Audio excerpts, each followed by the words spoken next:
Hello and welcome to another episode of Umineko, Alliance of the Golden Witch, which hopefully I'm going to be able to wrap that up today. No guarantees because I don't know exactly how long this part's going to take. But yeah, hi, hello. I hope you're all doing good. Why don't we kick the door down with our content warning. Same as last week. Content warning for character deaths, detailed descriptions of gore and body horror, child abuse, discussion / mentions of suicide and misogyny.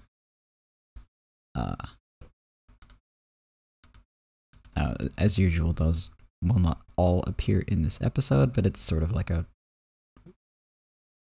reoccurring theme throughout this arc. And yeah. Horror is a really hard word to pronounce for me. Normally I just kind of go like, yeah, well, I'm not going to do that again. But this time it came out really strange, so I had to put some emphasis on there. Because it just turned into like all the O's were gone, like, you know. That's taking it a little too far. This is a little too much of a not word. You did? Well, thank you. That makes me feel a little better.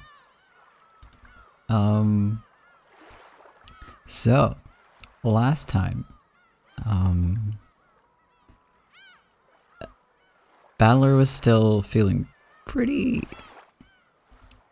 well, bad, after the reveal that, his mother turns out to not be his mother. Which sent him down a bit of an existential spiral, thinking that, you know, who am I? If I'm not who I've been told I am. If that's not my parent, then am I even who I think I am? And so on. As a result of that, to kind of pull him out of his funk, Anja revealed that she is in fact his sister. And as a result, because she was not allowed to tell him that, met with a very gruesome end. Which did in fact pull Battler out of his funk, but in the worst way. But he's back, and he's ready to punch some people in the face and take some names. So he's also been exploring the crime scene on the island.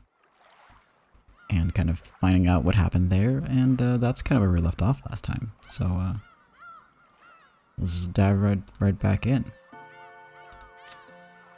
I kind of had to look up what happened last time because I forgot a little bit because I've been very sleepy because of work and such. But,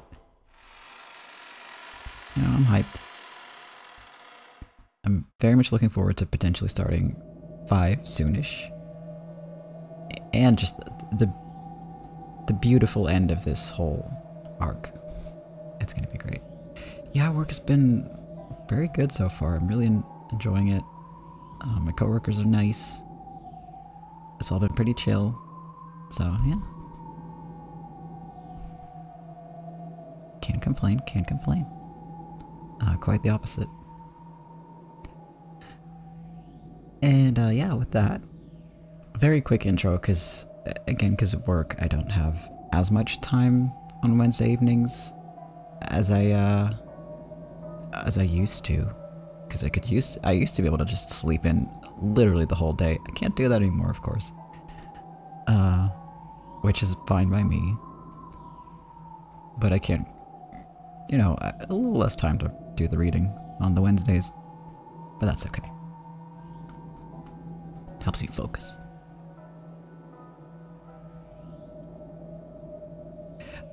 I hope it's the calm before the storm, because I am ready to do some work, you know. But right now it's chill, but I'm gonna be very pleased when it's not chill anymore, I think. Which sounds really vague, but it's just, I like being useful. I like doing stuff. It's nice. Yeah, I'm gonna unleash hell upon the graphics that I'm gonna make. It's oh well. Yeah, you get my point though. You get the vibe. I do not like stress, I just like not doing nothing all day. I like not being bored. Like there's this little sweet spot in the middle between the two. I'm still working on Gap, yes. I will let you know when she's done. You will know. Alright. Back in we go. Grandfather summoned witches and demons, and is killing people with magic. They'd been shown that right before their eyes. These weren't tricks or fakes. There was no choice but to believe it. With one voice, they had all said that. They being Jessica, Kitty, and several other people. When the mystery woman calling herself Beatrice appeared, even I had pretty much believed that she was a real witch and might start summoning goat monsters right and left.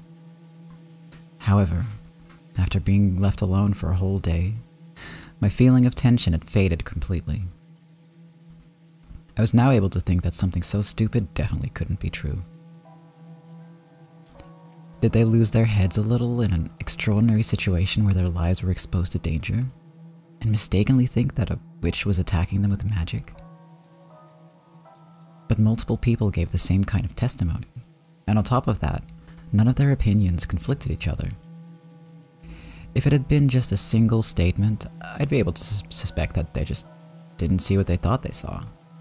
But doing that now is pretty difficult.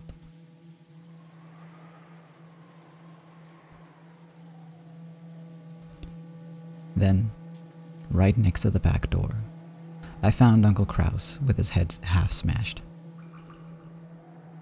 Even though he had escaped the dungeon of Kurodorian, and somehow made it this far by a secret underground passage, he had been killed. Buried into the gruesome cross-section of his half-crushed head was a stake with an occult design, like the one that had been buried into Kiryu-san's forehead.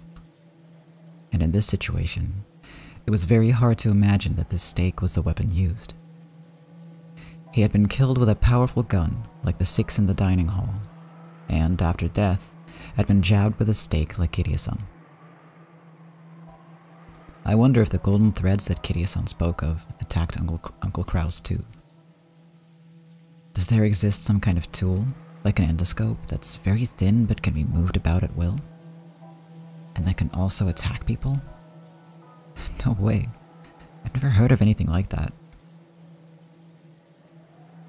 But even so, if this fact had been revealed to one of the relatives, maybe they'd say, I wouldn't put it past grandfather to make it. Since I can't deny the existence of a golden thread X that can be moved at will and attack people, I can either accept that this mysterious weapon exists, or else I'll have to accept that this was a murder committed with magic. To find the next corpse, I had to go out through the back door and search around outside a bit.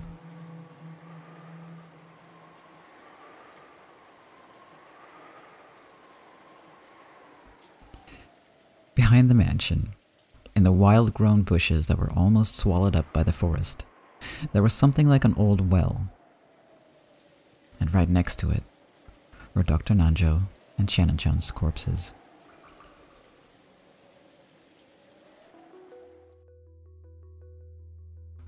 Both corpses had their heads smashed. And though they weren't stuck in, there were stakes lying right next to each damaged head. Each corpse was atrocious, but having to look directly at Shannon-chan's lovely face, which had been half blown away, was very painful. Then there was the well. I'd heard that inside it was a secret underground passage to the mysterious mansion, Kurodoria. By this time, I'd begun to think that Beatrice and her accomplices might have used this underground passage and left for Kurodorian. Even though there had apparently been at least 10 of them, I hadn't seen a trace of anyone. It seemed very likely that they had already escaped to a different location. There's the typhoon. They can't go out to sea. It goes the same for the forest. There's no way they could traverse such a deep, uncultivated forest on foot. In that case, they had only one place to go. The mysterious hidden mansion, Kuadorian. There's a secret underground passage at the bottom of the well. By this time, I had entirely lost my fear of being killed if I happened to come across the enemy. Don't fuck with me. This time I'll storm into your mansion. Ah, what the hell? Damn it. The old well had a firm cover on it. The cover was an iron grill. The gaps between the bars were perhaps 20 centimeters across. You could peer inside, but it really wasn't something a human could pass through. If I hadn't known better, I wouldn't have thought it anything more than a simple cover to prevent falls. But from what Kiryu-san had told me, I knew that its purpose was to prevent intruders from entering the secret underground passage in its depths. But the cover was extremely firm and rigid, and no matter how much I pushed or pulled, I couldn't even get close to opening it. I couldn't find any obvious lock. It might be sealed by some mechanism. But no matter how much I investigated it, I couldn't find anything to release it. The biggest piece of information Kiryu-san had tried to give me, gambling her final moments, was the underground passage in this well. Don't think I'll be stopped by something like this cover. I'll smash it to bits. I'll search for a tool. I had an idea. After all, I'd seen the various tools in the gardening shed where we'd locked Goda-san and Kumasawa-san in there. When we'd locked them in, not where. But the shutter to the gardening shed was locked. On top of that, the key was with Goda-san, who was dead on the inside. In other words, this gardening shed was a closed room. There's no way to open it from the outside. In that case, I've got to break the shutter. There has to be a tool for that somewhere. Kind of feels like I'm going in circles here. Then, while searching for that, I learned that the source of the stench that had permeated the mansion this whole time was the underground boiler room.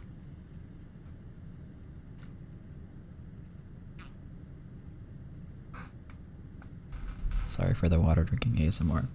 I was thirsty. The boiler room was dimly lit, humid, smelled horrible, and on top of all that, was incredibly creepy. But there were several large tools there, and I managed to find a fire hatchet and some massive wire cutters. And grandfather's corpse. Now, strictly speaking, I should probably say that I found a burnt corpse of a person who was probably grandfather. Someone's corpse had been stuffed into the blazing fires of the boiler. However, by coincidence, I was able to notice the number of toes on the corpse. Both feet had 6 toes. That's right, I think I heard it from Dad sometime long ago. Something about grandfather having polydactyly with extra toes. According to old Ushinomiya family tradition, it seems that those with extra fingers or toes had some kind of good fortune and were treated as a good omen. And because of that, grandfather was selected to be the successor or something. But I wonder if I can be certain that this is grandfather's body just from the number of toes. After all, grandfather was supposed to be the leader of the groups of culprits. I didn't have a clue why he'd get stuffed into a boiler in a place like this and die. A mysterious corpse, burning and spitting out a terrible stench amid the flames. If it really was grandfather, did that mean that the leader of the group of culprits wasn't grandfather, but that Beatrice after all? Grandfather was used because he was convenient, and was then thrown away? Unfortunately, it didn't look like I'd be given a chance to hear grandfather's side of the story.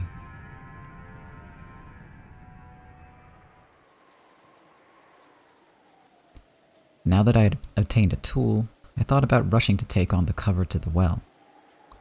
But I decided to break the shutter to the gardening shed first.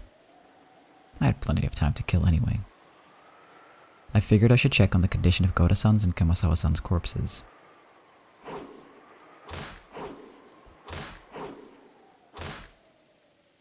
I have time to kill, so I'm just gonna, check on these corpses.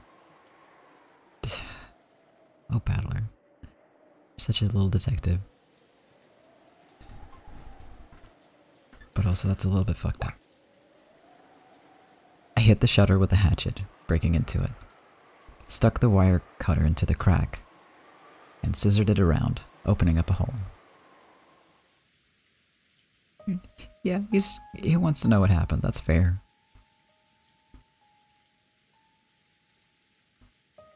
Then, I faced Goda-san and Kumasawa-san's corpses once more. As a result, I learned a new fact. First, they had not died by being hung by the neck. Both of their feet were solidly on the floor, and on both of their foreheads were signs that they'd been shot with a gun. The loop seemed longer than a normal noose. On top of that, the length was different on each to match the height of each person. In other words, the lengths had been adjusted so that both Goda-san, who was tall, and Kumasawa-san, who was short, had their feet solidly but barely on the ground. Also, while the ropes carried both of their weights as their heads lolled, both of them had some slack below their knees. This meant that if they'd stood up with these loops around their necks, there would have been some extra length. In other words, these loops wouldn't have been that great for hanging people. The direct cause of death was probably a shot to the head. It was gruesome. Their insides were still dripping out from those gaping holes, staining their faces a deep red. It's probably best to assume that they were then pulled up, and left exposed like that. If they'd been shot with a gun, they would probably have been lying down on the floor. If that had been the case, you wouldn't have been able to tell they were dead even if you peeked through the window. The mountain of stuff would have gotten in the way, so if they'd been lying down, they would have been hidden. To make the deaths of these two known to the rest of us who couldn't go inside, they would have had to hang them like this, making it visible from the outside. Was this done to get back at us for thinking that those two would surely be safe if we left the key with them?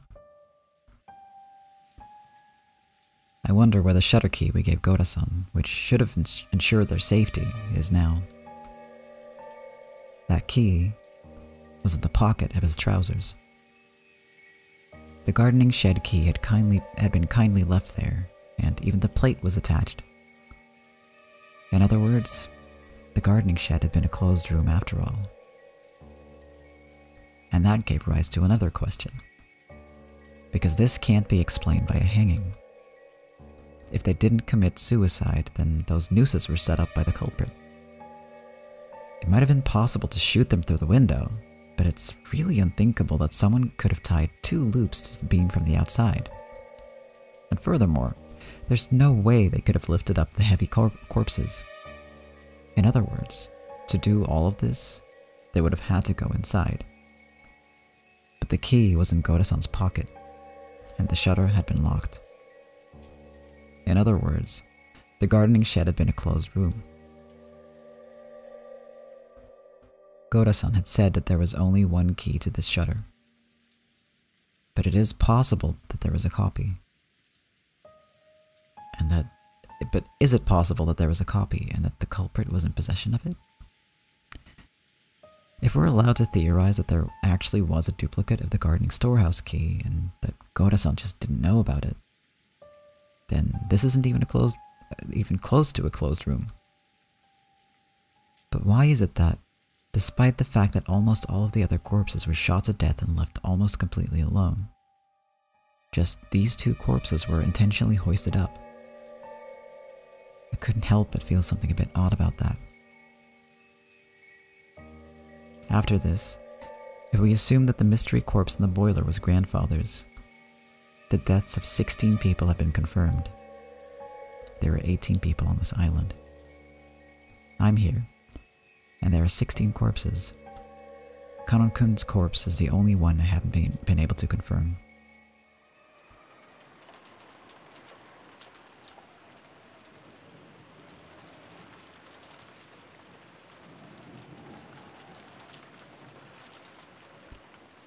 According to Kirie-san, he had been killed while climbing out of the well, and had fallen down into it. So with the well closed up like this, it's impossible to check. I tried shining a flashlight through the bars, down into the darkness in the depths of the well. But it seemed that the jet black darkness had no intention of showing me its depths with a light of that level. It looked like I'd have to break the bars after all. Using the hatchets and things I dragged from the boiler room and the gardening shed, I tried breaking the cover of the well. But the metal bars were extraordinarily sturdy, and breaking them wasn't easy. I hit them with the hatchet over and over until my hands started feeling weird, and eventually gave up on breaking them. It's impossible. If they were at least wood, I might have been able to break them. But this metal? That's right, there's no way you can slice through metal bars like butter with a human strength. I can't even begin to understand. That story about how Kanon-kun cut through metal bars. I heard that a light like a red laser beam grew out of his arm, and that he sliced through the metal bars like he was cutting through butter. Cutting through metal bars like butter? And what's with the red laser beam? Does that mean he secretly had a burner on him or something? And used that to burn through the bars? Still, just what kind of laser could cut through metal bars like butter? It almost sounds like the kind of laser beam you'd find in those robot anime I'd loved as a kid, doesn't it? Does something like that actually exist? And how did Kanon-kun get that laser beam? No matter how much I want to ask him, he's already been killed. Plus, even his corpse is now in the depths of the well, beyond this cover. If Kanon-kun could slice through metal bars, I'm sure he could handle this metal cover with a single swing. It feels just like the closed room Gora-san was locked in while holding the key. Only one person can open the door, but they are locked inside. If only I had that power of Kanon-kun's, I'd be able to do something about this cover myself. Just who is Kanon-kun? He couldn't really be a non-human being capable of using a strange power, right? Kirie-san told me to believe in witches, and I even met an insane woman calling herself one. Could Kanon-kun possibly be a human on the witch's side? Or else the culprit? What the heck? Am I gonna start treating him like the culprit just because I can't find his corpse?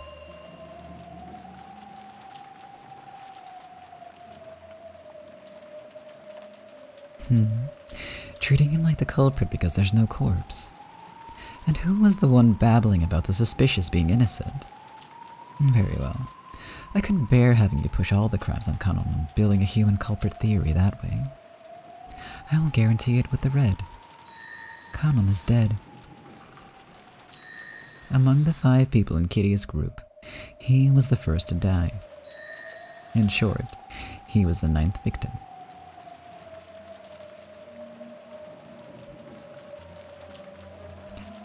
Since there's no corpse, I can't say for sure that Kanon-kun is dead. So, my whispering in red does not reach the peace you. But it did reach you, right?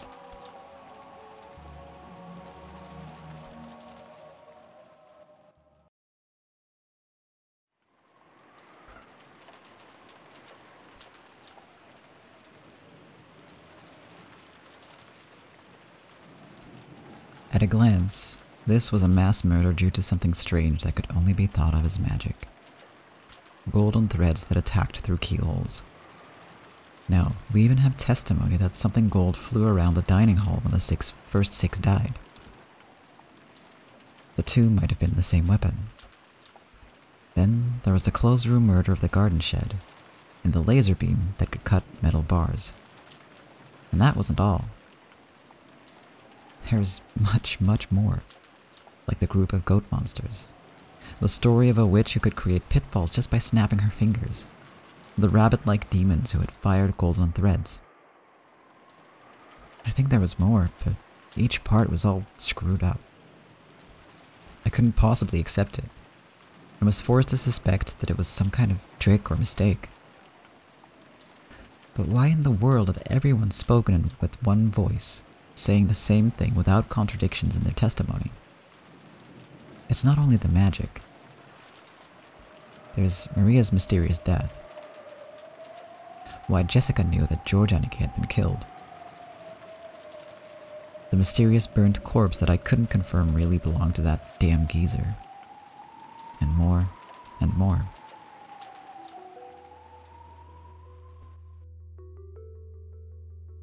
All stuff I don't get. I tilted the wine bottle up and gulped. I don't have a clue what's going on. After dinner last night, the kids were chased out and told to go back to the guest house. And then there was a massacre in the dining hall. Kitty-san and the rest were dropped through pitfalls and captured. Then, Jessica and George Aniki were called out to take a test or whatever and killed. Even though Kitty-san's group was able to escape the dungeon somehow, all of them got killed in the end. And at the very, very end, even Maria was killed, leaving me all alone. In short, I did nothing except stay locked up in the guest house. During that time, a huge incident occurred and ended. What can I call it except incomprehensible? I don't have a clue anymore. Now I'm nothing but a drunk. You plan on leaving only me alive? Show yourself right away and come to kill me already. It's too much of a pain, so I won't search for you.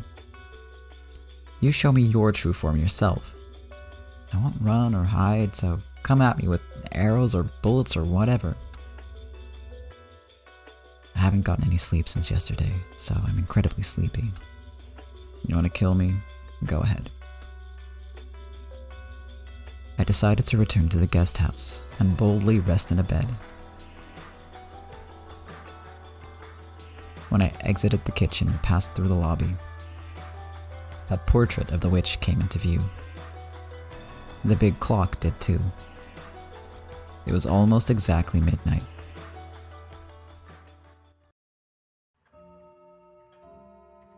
Then, the sound of the bell rang out, proclaiming that midnight had arrived. As I listened, I looked up at Beatrice's portrait. Exactly 24 hours ago, I met you. What were you trying to say? And where did you go? Just who in the world are you? Golden Witch, Beatrice. I haven't solved a single one of the riddles surrounding you. Show yourself and fight me.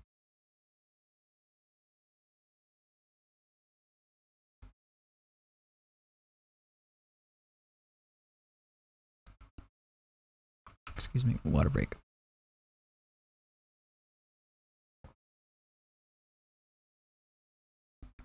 Gotta get ready.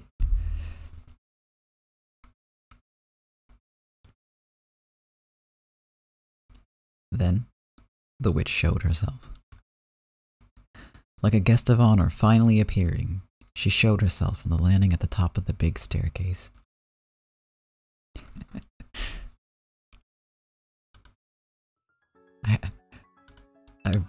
I've become self-hydrating. All your channel points are useless now. They're not, don't worry.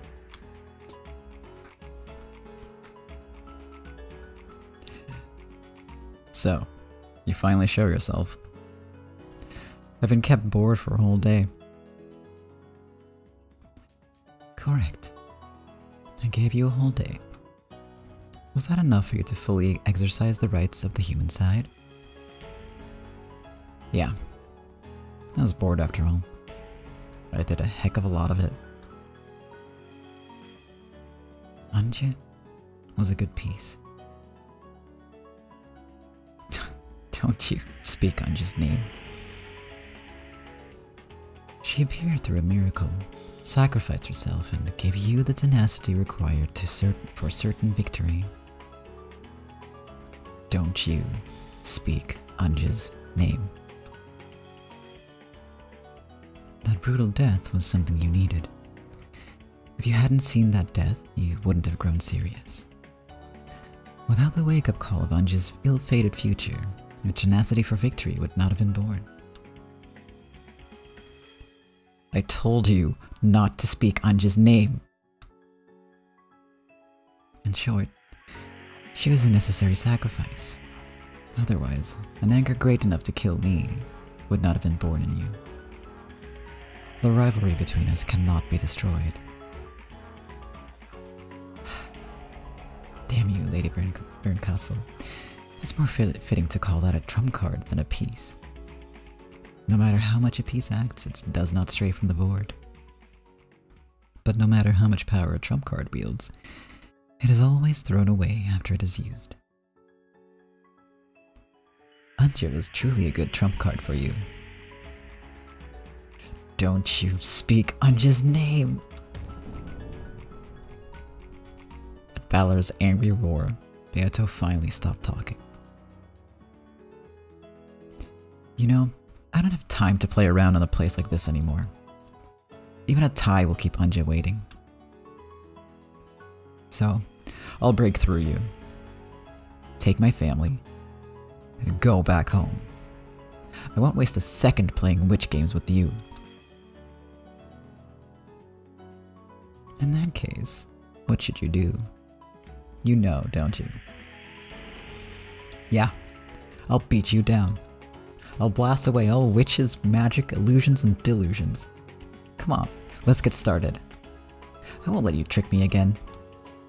Resume the game, okay? I'll tear apart the witch's veil, concealing the outright lie you are.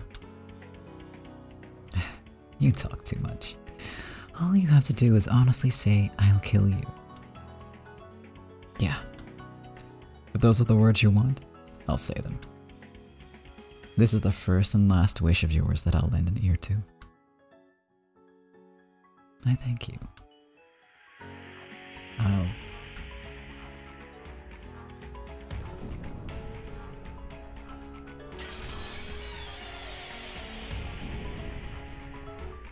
That was very zoomed in, but I'm pretty sure that said I'll kill you. That hurt. It makes me sad.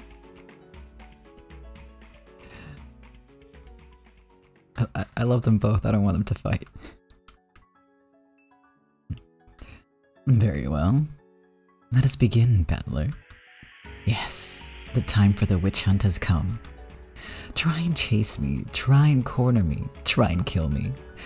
I expect a lot from you. Try and show me what your little sister gave you in her last moments. Bring it on.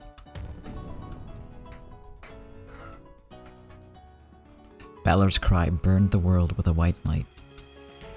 And, if you opened your eyes amidst the darkness, the two of them could be seen in a rose garden. Ooh.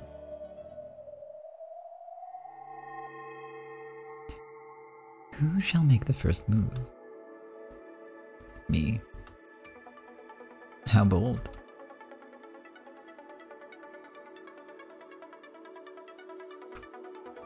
In the rose garden, beautiful rose petals danced. I'm gonna bump up the sound a little bit. Just a little, just a smidge. Because I love the song. I love the song. Hey, that's a very interesting take, Cat. Like, she definitely wants Battler to kill her. Or seems to. Might be a ploy, who knows. And it's definitely set up to sort of lead to kind of all build up to that. That's the impression I get, at least, yeah.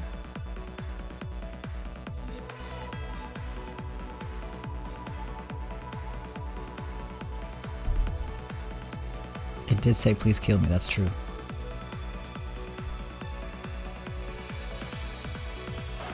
But, yeah. Alright, let's find out what happens. The color of those rose petals was red. Did the fact that they faced each other in this beautiful rose garden prove or make a claim to a red single truth? That must be why the roses are red.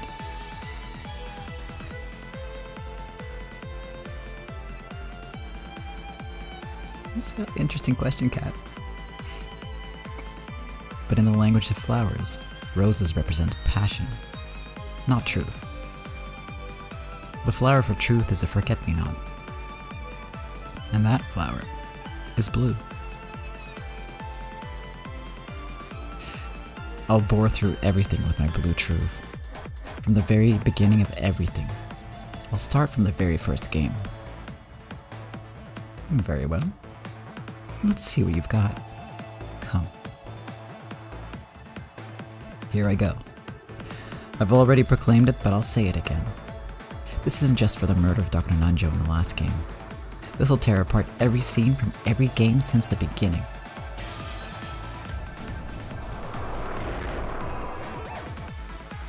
Yoshinomiya Kinzo is already dead, so the true number of people on the island is 17. By adding in an unknown person X, that makes 18 people. By supposing the existence of this person X, the crime is possible even if all 17 people have alibis. By this, even though the number of people reaches 18, it's still possible for culprit X to exist and carry out crimes, even if all 18 people seem to have alibis. You can break through all the murders in episode 1 by supposing an unknown person X. Furthermore, it's even possible to explain the mystery of Kinzo's evaporation from the closed room sealed by the receipt, by making the bold assumption that Kinzo wasn't there in the first place. Unless Beato counters this with the red truth, the illusion of the witch from episode 1 has been completely smashed. This blue truth is valid.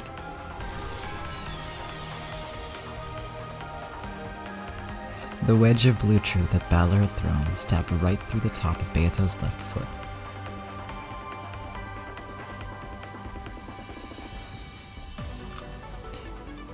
Oh, when it comes to the blue versus red, it's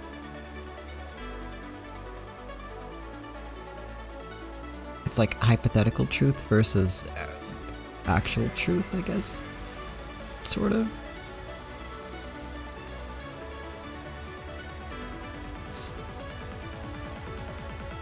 But, you know, if you do the blue truth good, it's gonna also be the truth. It's complicated. But actually, yeah.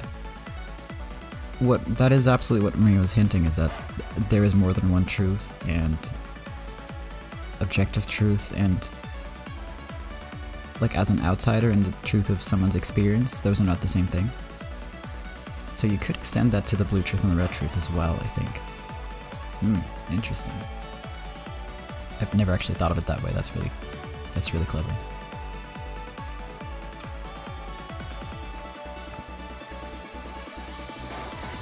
Was the red blood pouring out from there, a protest being made by her red truth?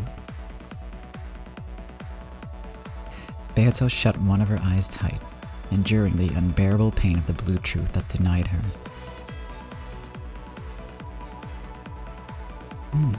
Not bad. But I mustn't be denied yet. I mustn't be killed yet. This is not yet enough. In the subsequent games, there were mysteries that couldn't be explained with that alone, right? Which mysteries? In the final stages of the second game, George took Goda and Shannon with him, barricaded them in Natsuhi's room, and was killed. The key that unlocked Natsuhi's room was locked up inside the room, and all of the remaining keys that could unlock that door were in Rosa's hand. Even if a culprit X existed, it should have been impossible to construct that closed room. The blue wedge that pierced Beato shook. She was resisting, fighting to pull it out.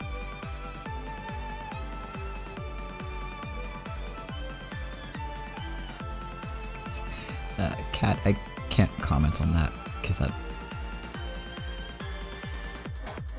I cannot confirm or deny. Was interesting. No, that doesn't shake my blue truth. If culprit X were to obtain a master key, that's not even close to a closed room. No, it was impossible for the culprit to obtain one. All of the master keys were under Rosa's control. But that's meaningless if Aunt Rosa was the culprit. Aunt Rosa handed the key over to culprit X by some method, assisting in the closed room murder. And after that, she retrieved the key by a similar method. Too naive, Beato. I'd already guessed that much at the time. Yes, you did, didn't you?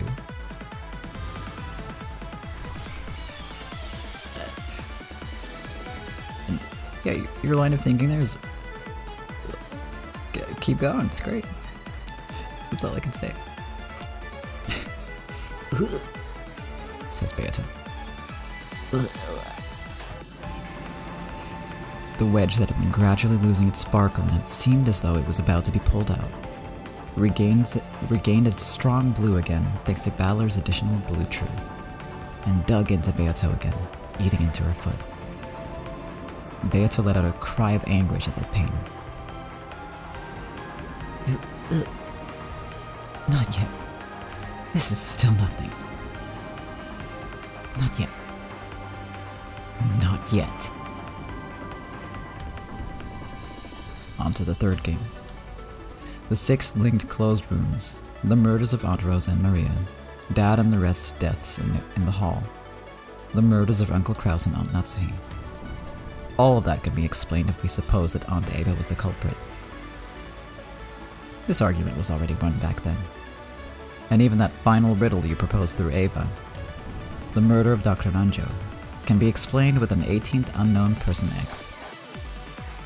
That breaks through the whole third game. Can you counter that?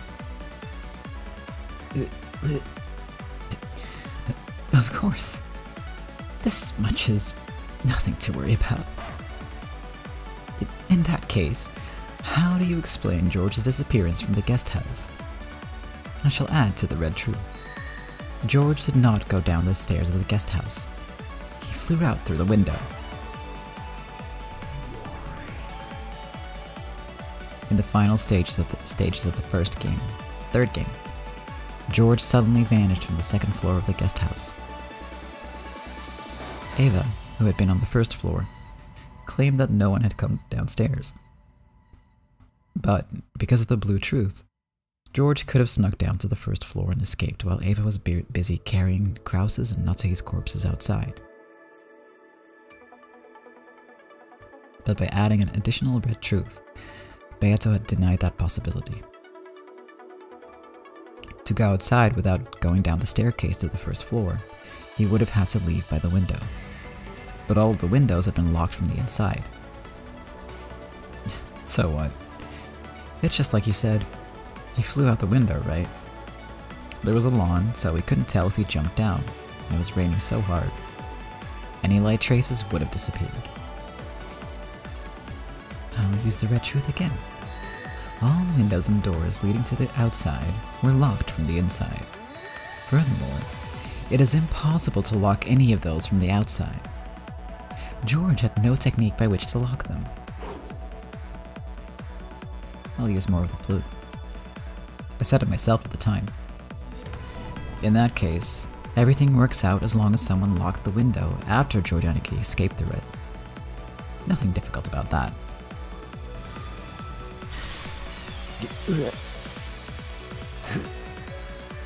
Can I not escape after something like this?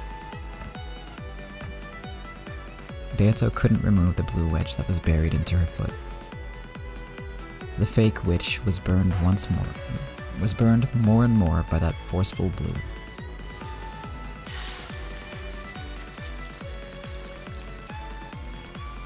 There's still nothing that shakes my blue truth in any of the first 3 games. In that case, the only game that can prove you're a witch is this game, the 4th game. Since I haven't countered you with the red, that is so. I shall have to prove witches using only this game. Very well.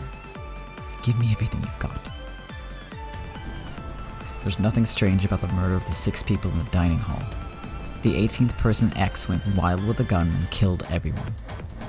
As for the pitfalls, there's a chance that pitfalls truly were hidden there, and it's possible to explain it by using Kiryu-san's theory, supposing that poison dart shooting device X, which can knock a person out instantly, exists.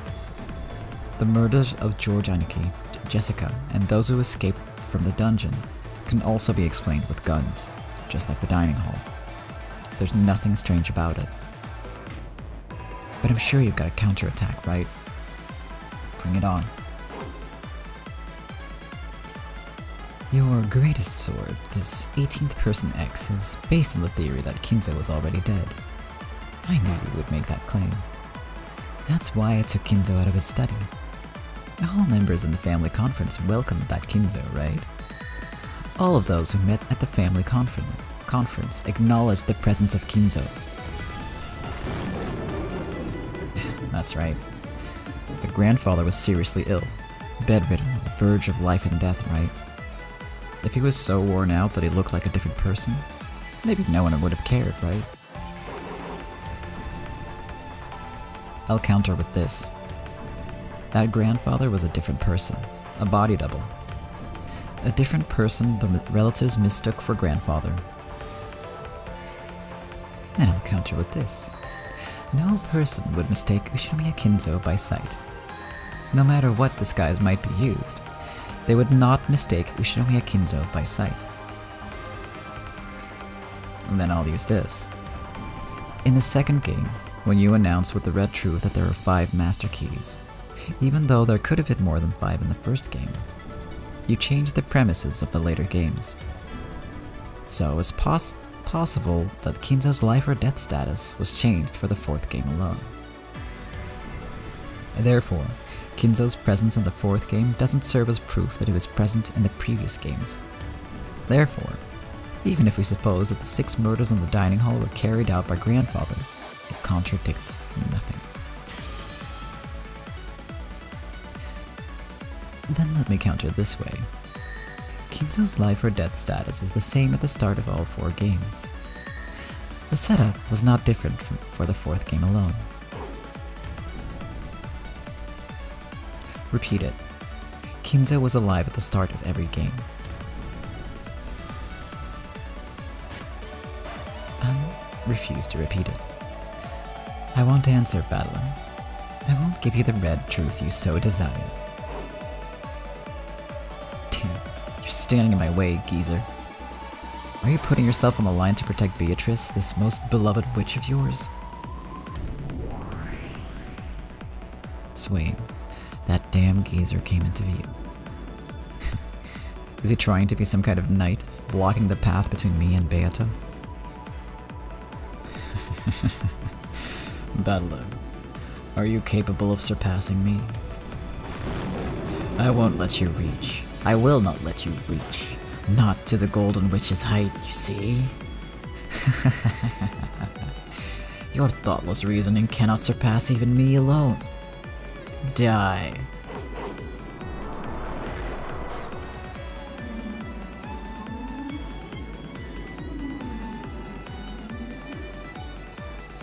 Holy shit, it's a dragon!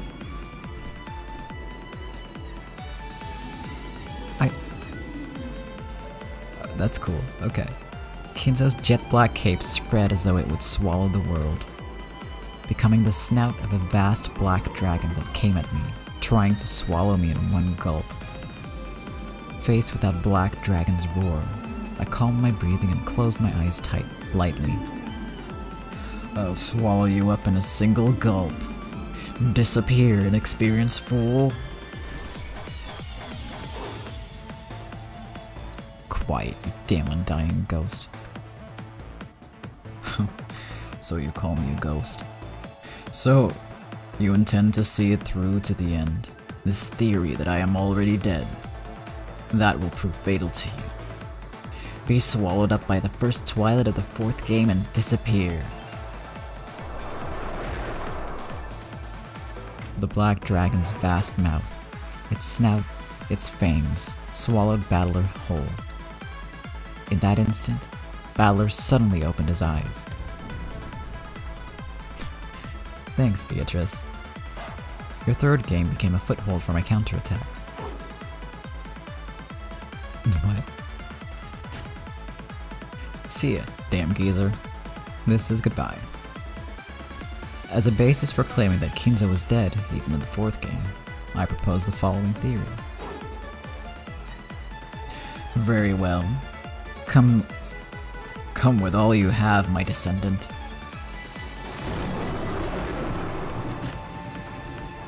Here I go, you damn geezer. My theory is that the name of Kinzo gets passed on as the title of the Ushinomiya family head. Ushinomiya Kinzo was already dead, and he passed that name on to someone else. Everyone acknowledged that. That way, all of those who met at the family conference acknowledged the presence of Kinzo. There wasn't even any need for someone to disguise themselves as grandfather, because everyone acknowledged a new Kinzo. So, they didn't actually mistake Kinzo by sight. As long as this theory is not denied, nothing can change the fact that you're dead. This is the final blow. Damn, geezer, I demand that you repeat it. Among all of the people here, not one had multiple different names.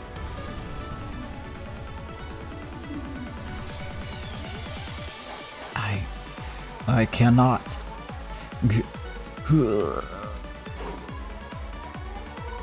Rest in peace, damn geezer.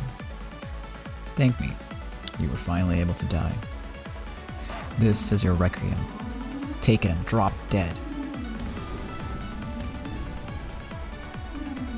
And yeah, the ring is supposed to represent that.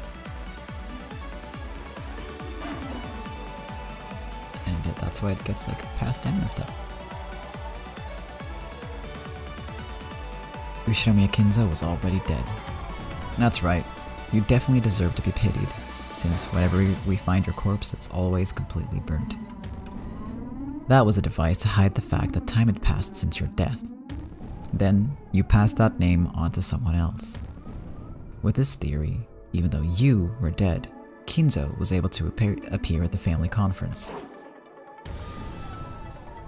How's that? This is checkmate.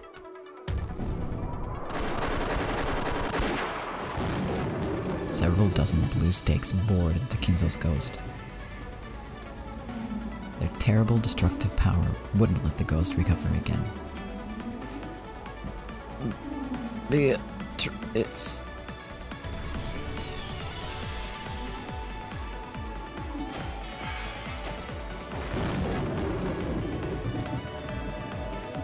Kinzo, thank you for everything. Rest in peace. I will not forget my time spent with you.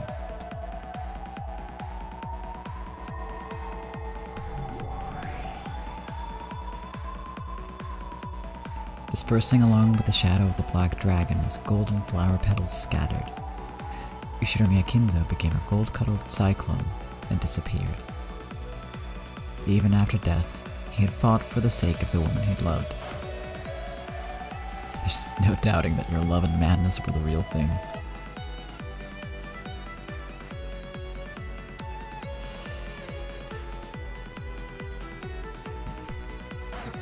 Battler. Don't hate me. Let the dead sleep. Don't wake them. You're up next. This is the end for you, too. Beato still couldn't pull out the blue wedge that pierced her foot. She realized that she was on the verge of death. I've gone along with you a whole bunch. I think I've more than fulfilled any responsibility I had to play with you. but it's about time to finish things up. I've got a lonely little sister waiting at home. Let me take my leave with my whole family. And then kill me. In that case, try and kill me.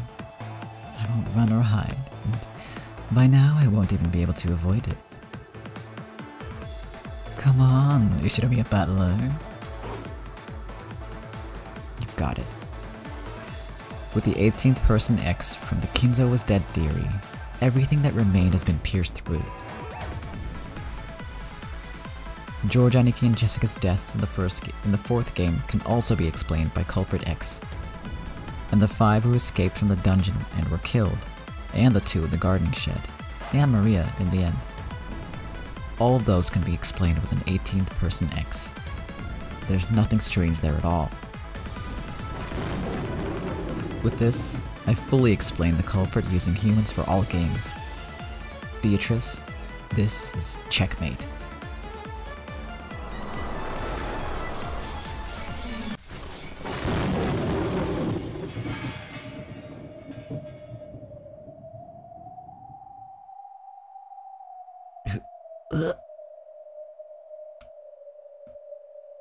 Beatrice, who couldn't dodge, had several blue stakes driven into her and was skewered. Beato grabbed at them, trying to pull them out somehow. That got me. It hurts. This'll kill me, won't it? If I don't pull these out, I'll die. I've had enough of the pain.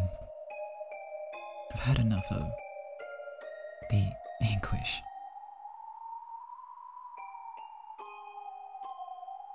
With both hands, Beato firmly grasped one of the blue stakes.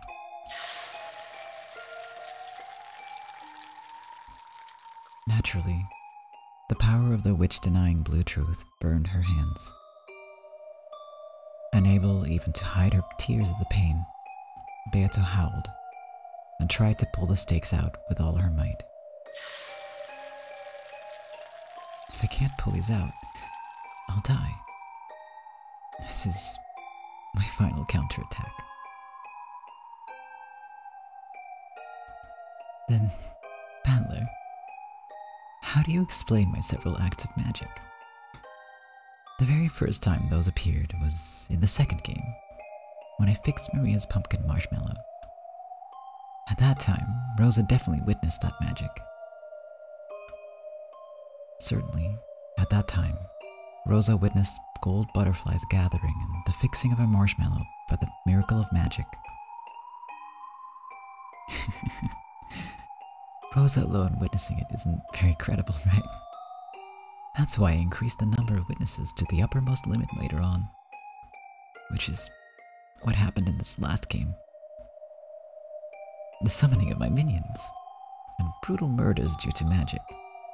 All of those were witnessed by a great many people. That is itself proof that my magic exists. How do you explain that, Ushinomiya Battler?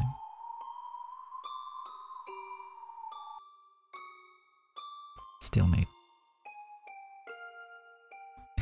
What? Magic exists because magic exists. Didn't the rules of our brown tube trial say that you couldn't use that kind of argument? Yes, you're right.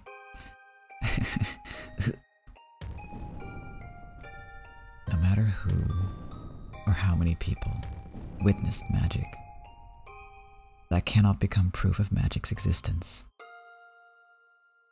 Whether all the magic you've shown exists or not, I can ignore it all and explain things with humans.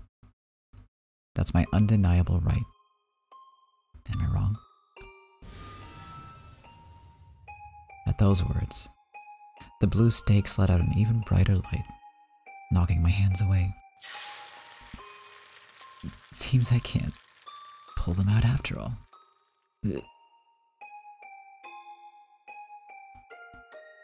As Battler is now, even if I pull up a witness for each individual bit of magic and demand an explanation, he'll probably use some kind of move to deny all of them. Not just the magic with the marshmallow I showed Rosa, but all the miracles of magic. So I can no longer even claim to be a witch without questioning him about something like how a marshmallow was fixed. I'm in such an inferior position that I must fight over such trivialities.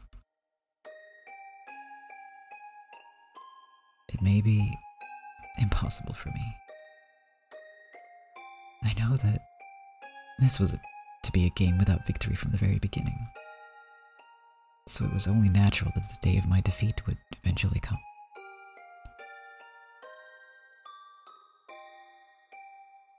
Have I fought, up until today, just to lose to Battler? I began the game thinking I might be able to win.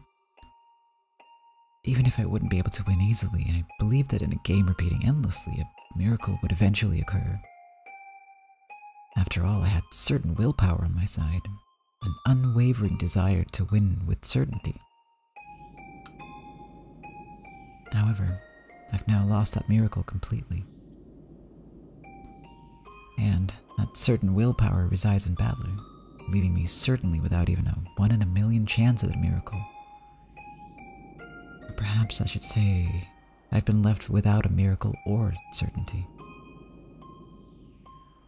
I will have no victory, and no end through a tie. The only resolution allowed me is to continue on resisting until defeat is given to me in this game. That's right, I'm fighting only to be killed by Battler. I looked into Battler's eyes. That which was reflected inside them wasn't me. The figures of the little sister waiting for his return, and the family he had to bring back were reflected in those eyes. To him, my existence is already not even that of an individual. Obviously. From the very beginning, he's been trying to deny the individual that I am.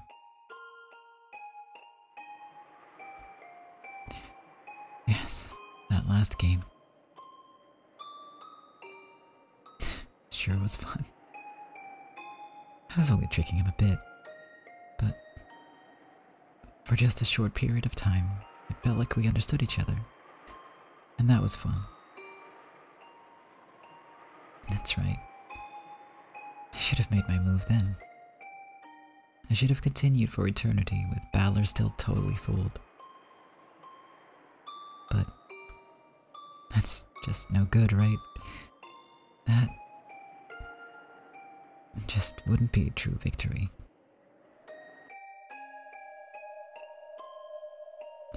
Is this checkmate, Beatrice?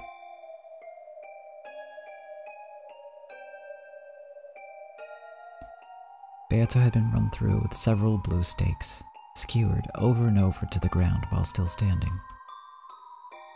Because of that, she wasn't even able to fall over, and, still looking up into the sky, was sewed in place. That tragic form might have been a fitting end for the cruel witch who had endlessly toyed with 18 people's lives, and who had killed constantly for hundreds and thousands of years.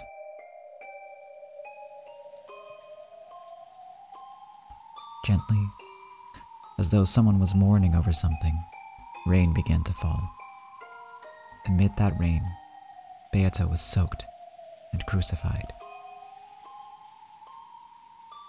Is it over, Beato? I can't even let out a squeak. Not yet. You aren't a woman who will let things end with just this. Don't be ridiculous. How can you look at this and think that it isn't over? Quickly, deliver the final blow.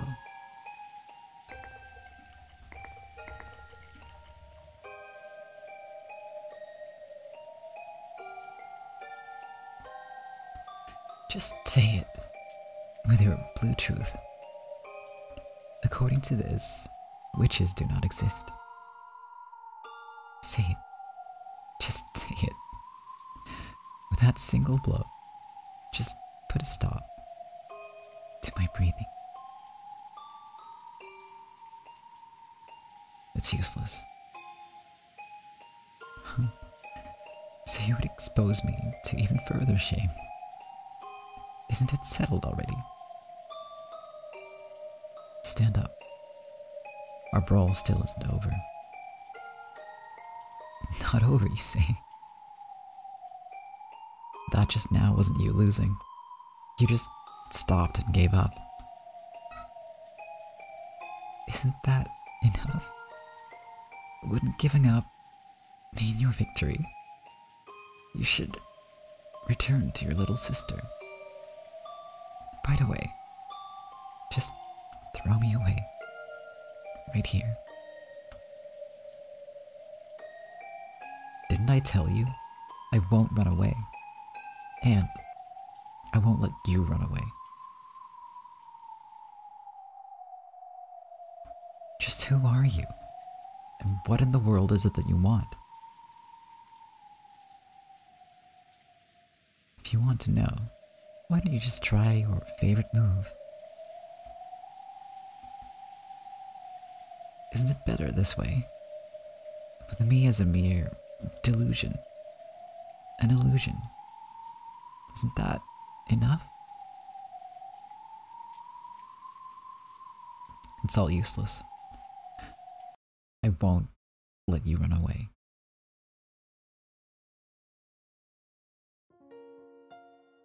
I'll break through you. How could I let you run away like this? I won't let you run back to the darkness of illusions while you're still all hazy like this. I'll break through you. Completely. So stand up. Don't act all frail like that. You're still hiding several moves. I can tell. Why won't you just let me escape? Dad, Mom, and Anje? All the cousins and all the relatives? And all the servants. You toyed with them so much and killed them. I definitely won't forget. Won't forgive that inhumanity. I can still feel Anja's arms on my shoulders. I won't forgive your inhumanity. So I won't let you get away with like this. Balor's eyes burned with the flames of hatred. The time had long since passed during which pitiful behavior would have earned his compassion. After being tricked once, Balor will never sympathize with me again. Instead of the wolves and sheep puzzle, this is like the boy who cried wolf, isn't it? What am I supposed to do?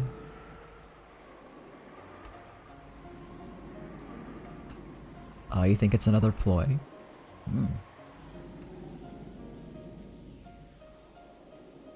Could be. Could be.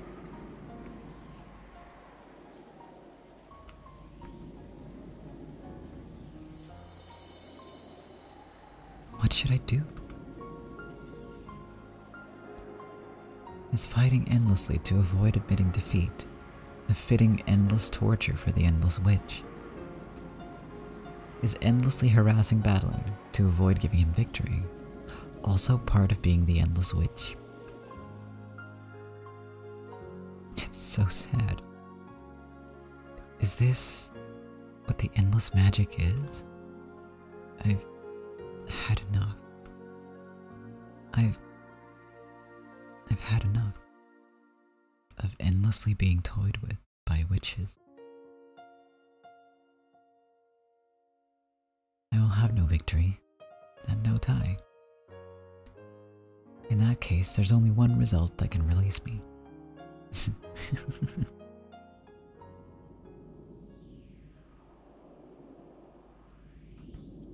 Since the time I succumbed to the path of witches, since the day I made that contract with demons, it was promised that I would meet my end through tragedy, was it not?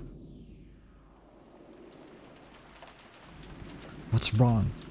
golden witch, Beatrice. If you are the ruler of the Rokkenjima, show me a majesty fitting for that, even at the very end.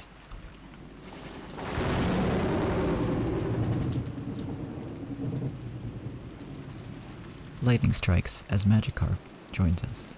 Hey Magikarp, how are you doing?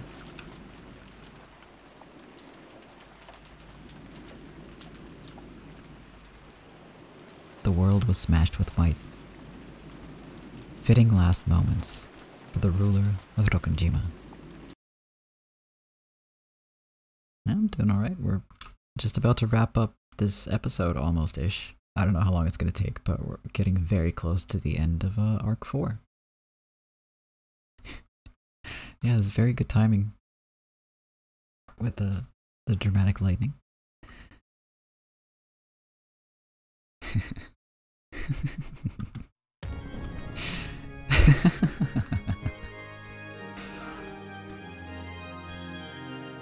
Still pierced by the blue stakes, Beato faced the rainy sky and let out a cry of laughter. Then, she slowly raised her face and stared at Battler. Fool. Just when I was about to praise your good fight and hand over victory, you shall regret that pride. This isn't something for you to hand over. I'm gonna take it from you. The same goes for you, right? You could never accept an easygoing victory or I just say, maybe witches existing isn't so bad. Isn't that the very reason you intentionally fell apart like that at the end last time? That's right, last game, you took pity on me just once, didn't you? So now I'll pay back that debt. Stand. My enemy, my golden witch, Beatrice.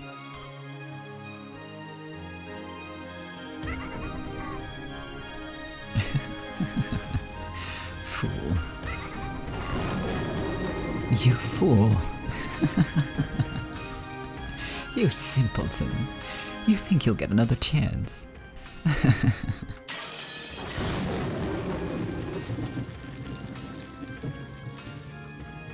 When Beato yelled, the blue stakes that had pierced her chest blew to bits and disappeared. However, the blue wedge that had pierced her foot in the very beginning did not vanish. You can't pull it out yet. You can't pull out the truth of the 18th person X. I will respond to one thing you told me to repeat. As you reasoned, Kinzo is already dead at the starting time for all games. However, this means that you can take one person out. Before now, I have proclaimed that no more than 18 humans exist on this island. I will lower that by 1 for Kinzo. No more than 17 humans exist on this island. That excludes any 18th person. In short, this 18th person X does not exist. This applies to all games.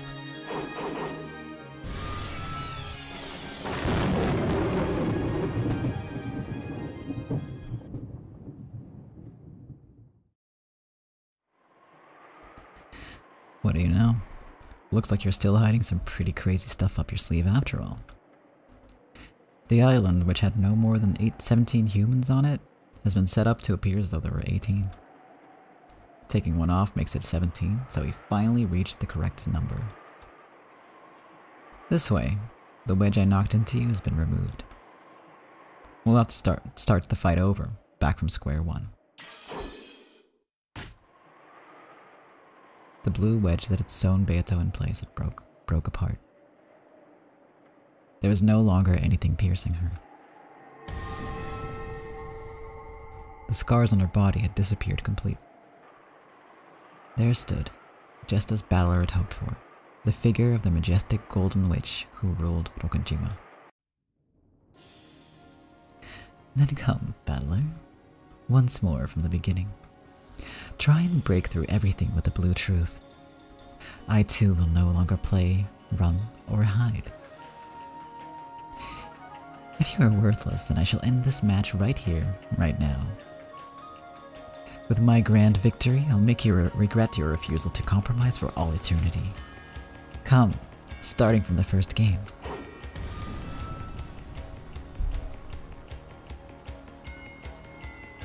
Right. From the first twilight of the first game. There's nothing strange about the murder of the 6 relatives that were found in the gardening shed at the start. The crime was possible for any of those who didn't have an alibi. Valid. Continue. What about the next closed room murder with Eva and Hideyoshi? Even the chain was set for that closed room. I shall add to the red true. Both deaths were homicides. It is not the case that after the construction of the closed room, one of them committed suicide after committing murder. Furthermore, the murder was carried out with both the victim and the perpetrator in the same room. No method exists for the perpetrator to commit murder from outside the room. Suppose that the culprit was a human without an alibi. In other words, the dead. We weren't able to identify some of the first 6 corpses because of their smashed faces. Maybe one was actually a disguised corpse, and culprit X killed those 2 after making us think they were a victim and hiding away. Then, after the closed room murder was constructed, the culprit hid under the bed and waited for us all to come and leave.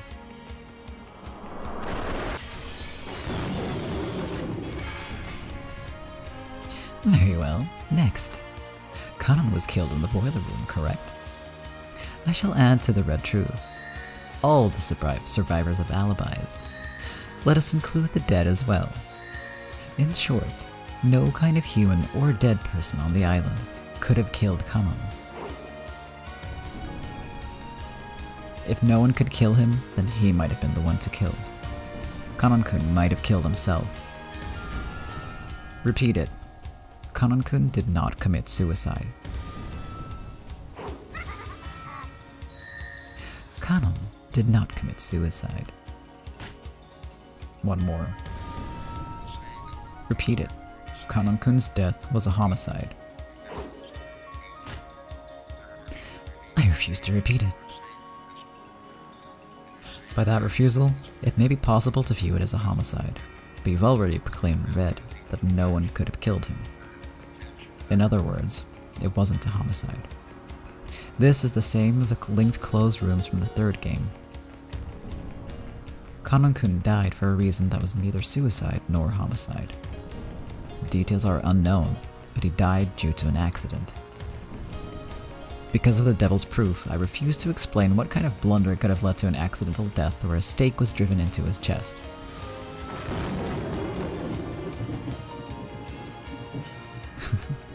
Now that you have borrowed the power of demons, you are without peer. It is valid. In that case, what about the murders after that in the parlor of Genji, Nanjo, and Kumasawa? Naturally, Maria, who was in the same room, did not kill them. And of course, their 3 deaths were homicides. We can explain those murders with culprit X, who hid away using an unidentified corpse. After all, those 3 had their faces smashed. It's completely possible that one of them was a body double corpse. I guarantee the identities of all unidentified corpses. Therefore, there were no body double tricks. Then you can explain it with simultaneous murders. Each of them had a gun, pointed it clockwise, and blew each other's faces off at the same time. After that, Maria collected those guns and hid them. How about that? What? What a ridiculous argument. How amusing. Then, what about Natsuhi in the end? I shall add to the red true. Natsuhi's death was a homicide. There were no unidentified corpses and all of the survivors have alibis. You can explain it with an indirect murder due to Trap X.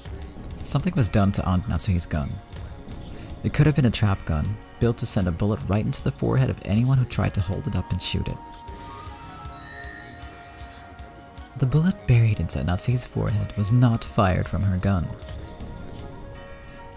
It's possible that Aunt Natsuhi was lured out by that letter, whose contents were unknown. She was called out into the hall. Then, she was forced to stand at a specified location at a specified time and murdered by Trap X, which used a gun that had been installed there beforehand. Wonderful. These reckless arguments of yours are even starting to feel pleasurable now. Out of respect, I shall hand the first game over to you. Well done.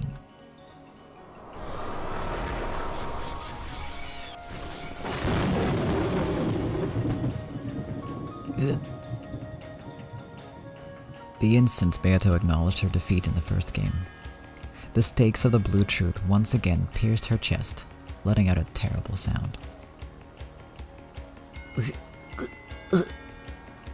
This is still hardly painful, and it's not over yet. Come, now for the second game. Beato just barely pulled out the stakes that had pierced her chest. But even though there was no hole left behind, she still seemed to be bearing a deep wound that was letting out a massive amount of blood. And she was tormented by an equally fierce pain. But Beato grinned, grinding her teeth, and pushed for the next game to start. But I won't feel sympathy for her. Just by her existing there, we've been killed and harassed over and over, and I've just been burdened with a future of isolation. Correct. And just by me being here and laughing, this eternal hell will continue. I won't give your little sister back. Let her cry over the family that shall not return for the next 1,000 years. Damn it. No compassion, no mercy. On to the second game. I'll start with the first crime. Right after it happened, I penetrated to the truth of the closed room murder where the 6 were killed in the chapel. Someone secretly borrowed Maria's key, and secretly returned it to Maria's bag after the crime was over. From the time Maria received her key to the instant Rosa unsealed the envelope the next day, the key passed through no one's hands. That door might have had an auto lock, just like Gramps' study. In other words, it was unlocked before the crime, with a rock or something wedged in so it couldn't be closed completely. Then, someone gave the key to Maria. The lock was automatic, so it's possible to make a theory where the key wasn't needed. There were no doors with auto locks other than Kinzo's study. The victims locked the door from the inside. One of the 6 was the culprit, and this person killed the other 5, then pretended to be dead. The 6 were already dead by the time they were discovered. All of their deaths were homicides. All 6 were genuine victims and did not take part in a mutual murder. There was no simultaneous murder. There were people, Kumasawa-san in particular, who had no alibi at the time. If we assume that someone was hiding on the inside, then we've got no problems. There was no one hiding in the chapel.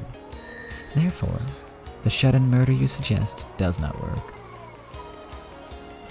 What's wrong? Is that all, Ishiramiya Battler? It's not so easy once you get to the second game, right?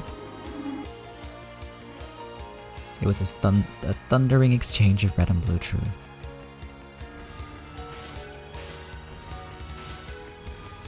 Oh baby, no. All the blood. The stakes and wedges of blue truth that I sent flying attacked one after the other, and Beato cut them down one after another with her red truth, her red treasured sword, knocking them down. But the blood she'd lost from the first game was probably serious. This intense exercise was putting an even greater strain on her. I could also see her breath grow ragged. That's why I can't hold back now. I'll corner that witch. This time I'll break through her. Not yet. It's useless, it's all useless. My twisted logic isn't finished yet. Then what about this?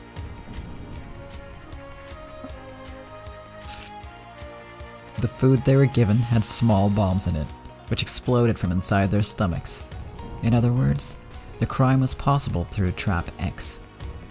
The exact nature of bombs they could swallow without noticing and which could also blow open their stomachs is the devil's proof. I refuse to explain.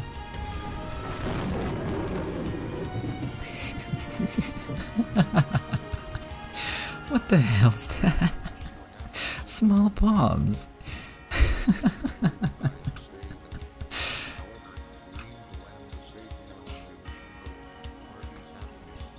But Beato failed to knock down the blue wedge as it flew at an angle like a breaking pitch. It let out a loud thunk and gouged itself deep into her left shoulder. However, even as the breaking pitch hit her, her laughter didn't seem to be stopping. Yeah, I get it. Even I think that theory's pretty screwed up. Laugh as much as you want. Got a problem with that? None. Quite a pleasurable, reckless argument.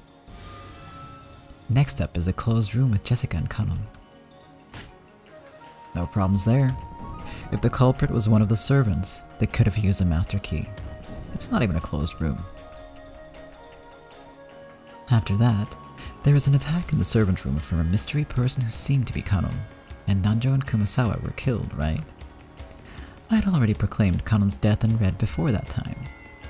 So, who was that Kanon? If Kanon-kun's death was proclaimed with the red, there's no way he was alive. Therefore, there's a chance that the one who attacked that group was in a disguise that made everyone mistakenly think it was Kanon-kun.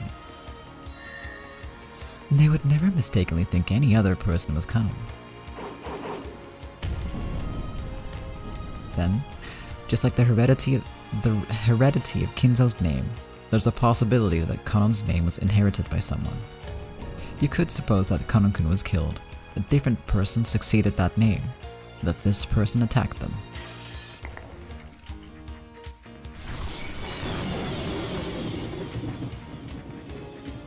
A sound like a watermelon being squashed rang out, and a blue wedge was buried deep into Beato's left flank. Maybe it hit in a bad place since it seemed to be really effective. After leaning over and moaning for a while, she laughed it off as though trying to make it seem like no big deal. Yeah, I get it. That must have hurt a lot.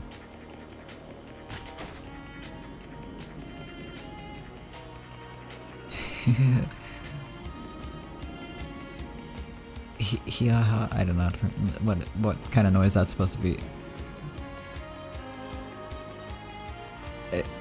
There might be replicas, I don't know. Maybe everyone has a secret clone.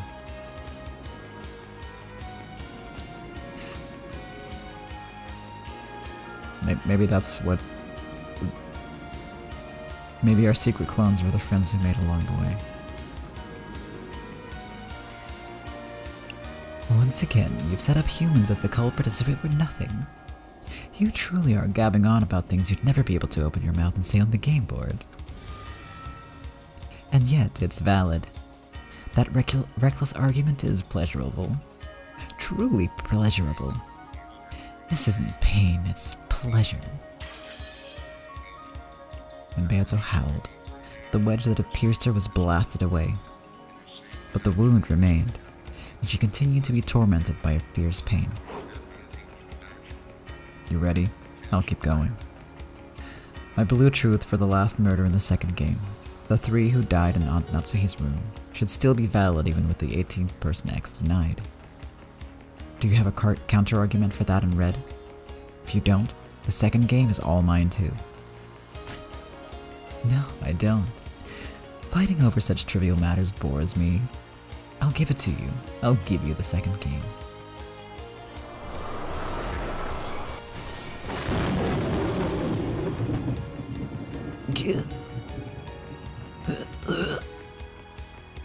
The instant she acknowledged her loss in the second game, 2 blue stakes gouged through Beato's chest this time. The witch's lungs were gouged, as were her intestines. Her face twisted in anguish. Her body twisted as she gasped in pain. Does it hurt?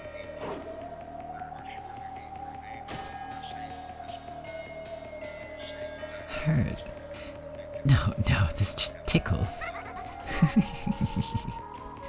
At least compared to having your entire body torn to bits and turned into a pile of scrap meat like your sister. I'll make you scrap me too. Then you siblings can all be mixed up together like ground beef and pork. Pork. Oh.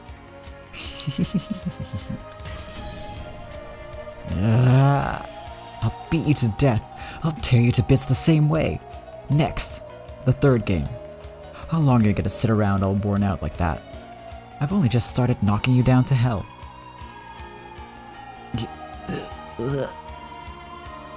Naturally, as if something like this could wear me down. You're right. We're still just getting started. Come, let us begin the third game, starting with the 6 linked closed rooms. You supposedly did penetrate this closed room at the time, but then you killed off Kinzo. At the time, I theorized that Gramps was the culprit, that after killing the other 5 and stringing the keys across each room, he constructed his own closed room in the boiler room, and that there, he died in an accident while carrying out some kind of scheme, burning to death in the boiler. But now I've declared that Gramps was already dead, so I've denied my own theory myself, ironically enough. However, there's no problem. Plenty of people besides Gramps could have committed the crime. You could even claim that all the adults holding the family conference were in on it. All 5 master keys were discovered, each in the pocket of one of the servants. The individual room keys were found inside envelopes alongside the corpses. In short, all keys related to the linked closed rooms were locked inside the linked closed rooms. No key could have been returned from outside the room using the crack of the door, the crack of the window, vents, or any place of the sort. Then they were killed with poison gas. Even if a key couldn't pass through, gas could, right? The murder was carried out from outside the closed room. All of them had what appeared to be gunshot wounds that were fatal. Murdering them from outside the room would have been impossible. I shall say more with the red. When the 5 other than Kinzo were killed, the killer was definitely in the same room as them. I already proclaimed in red at the time that there were no suicides. After the murder of each person in their respective rooms, the culprit created a linked closed room. But the culprit had no way to return, just the key to the very last room. And yet they were able to do it. After all, the first person to discover a corpse just had to pretend to find the key and pull it from the pocket of one of the corpses.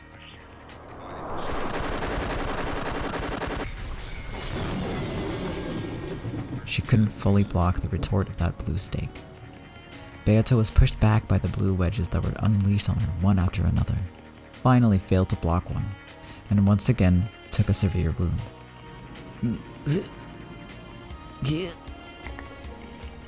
As she howled in pain, she pulled out the blue wedge that had pierced her right arm. Beato's entire body had been torn apart and pierced with blue wedges, stakes, and blades, over and over again, and now she was totally covered in blood. But even so, Beato grinned, cackling as though this was amusing. How could a man who promised to bring Anja's parents home voice a theory where those parents are the culprits? Splendid. Even that's just fine, right? Go be a big happy family, getting their hands dirty with mass murder. Then return to Anja stained with blood that will never come off. How could we expect anything less from the people who returned alive from the Witch's Island? Just what that mincemeat Anja needs. Shut up! I'll kill you. I'll tear you apart. No need to waste your time begging for your life. I'll definitely give you the worst kind of death by my own hands. Yes, you probably could do it. I've explored the depths of cruelty for over 1,000 years, and you probably will give me with a fitting end for all that. Oh, does that hurt? Is it harsh? Or does it tickle? Is that supposed to torment me? Come on, Ushinomiya Battler. There are still mysteries left. Beato had already countered my first powerful move, the 18th person X, by making the number of people on the island 17. but just limiting the number of people to 17 didn't overturn the theory that Aunt Ava was the culprit. They can crush most of the murders in the third game this way.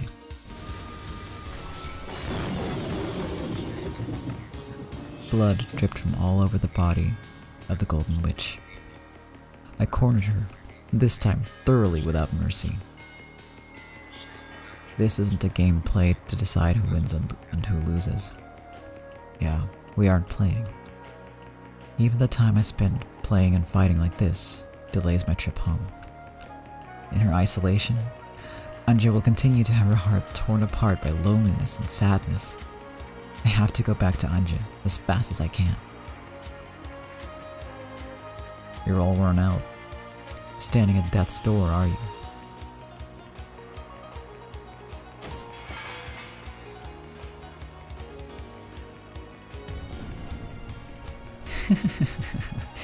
It still doesn't burden me.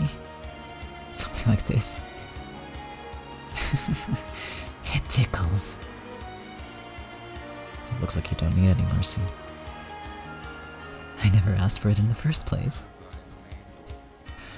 I'm going all out. Do so. When our roles were reversed, I showed no mercy. So you ought to do the same when given the chance. Otherwise, I'll summon another isolated Anja from a different world, and this time, I'll tear off her arms and legs, stick her with a spear and roast her, okay?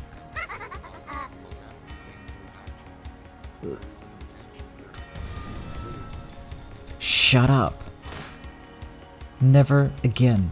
Not my family, not my relatives, not any of the servants. I won't let you make them your playthings. I've already broken through all of the mysteries in the fourth game with the blue truth. The only one left is the very last one from the third game. Only the murder of Dr. Nanjo. Oh, have I already been cornered so far? What a precarious state I'm in.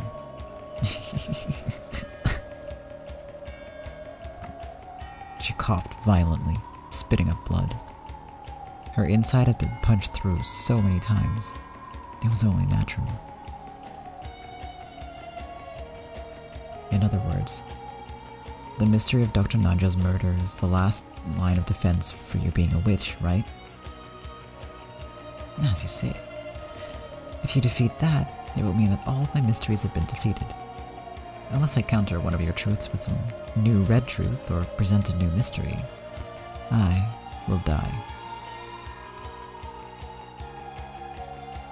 You don't look like someone who's been pushed into a corner standing on the brink. You still have some kind of hidden pitch up your sleeve, right? Well, who knows? I'm already tired of a too long life after 1,000 years. I've started to think that having this life ended by a rival like you, whom I stumbled upon at the very end, might not be so bad. You can do it, can't you? Do it. I beg you. Kill me. I'm always the one killing, and I've never had the experience of being killed. I've killed the 18 of you hundreds of times, but I haven't been killed myself even once. So I wanted to experience it just once myself. It was a graceless show of boldness, unchanged from before. The blood dripped from her mouth, and her once beautiful dress was covered with holes, and blood poured from all over her body, making her physical appearance stand in sharp contrast to her attitude. Maybe the shot she'd taken to the flank was still tormenting her, since she was still pressing down on it unconsciously, without a trace of grace. But I've got no time for pity. As long as I feel sympathy for this witch, my family and I won't be released from this place. Until I defeat her, we won't be able to go home. In the outside world, it may be possible for even enemies to understand each other when circumstances change. But pure evil does exist. Evil that brings misfortune just by existing, and is to be spared no compromise. Just by its continued existence alone, it's evil. I don't pity you, just like how you didn't show pity for any of us. Well, of course. All of you are just pieces in the game. It's just unbelievably fun to think about which 6 to kill at the beginning, how to kill the next 2, and whether I can find a much, much more grotesque method of murder, you see? Hey, Battler, I've reformed a little, so forgive me this time too.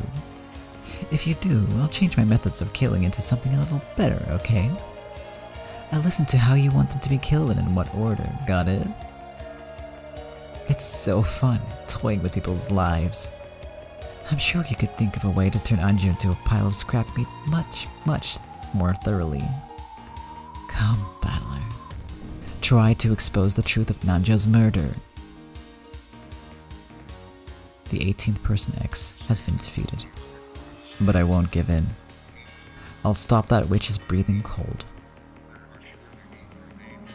The end of the 3rd game. It was announced and read that the survivors at that point in time, Battler, Ava, Jessica, and Nanjo, were all uninvolved with Nanjo's murder. And it was also proclaimed that he was murdered directly by someone before his eyes. All other people had the strongest possible alibi, by having their deaths proclaimed in red. I'll break through this without using the 18th person X. Think. Don't stop thinking. Her red doesn't only bind me, it's also supposed to be her weak point. I've got to somehow use it against her. That's right. There's still a gap. Yeah, this way I can break through it. This way, Beatrice's legend of the witch is finished. True, the others probably were dead. However, their deaths were not proclaimed in red at the instant Dr. Nanjo died. Strictly speaking, it was in the fight between me and Ava after Dr. Nanjo's corpse was found. In other words, if someone was alive at the time Dr. Nanjo was killed and then died before Ava made that proclamation, you can sew right through that crack. In other words, it's like this. Someone who was first confirmed dead by Ava's proclamation was a culprit. They cleverly played dead earlier and waited for us to come and go. Before their death was announced in red, we were made to think that they died. Then, they killed Dr. Nanjo, and later died for some reason. After that, Ava proclaimed their death in red. That theory can explain Dr. Nanjo's case. How's that, Beatrice? When he forcefully asked that question, there was a terrible sound that could only be likened to that of a compressor, and a blue stake that was as thick as a log appeared from under the earth and skewered the Golden Witch, Beato, pulling her up into the air.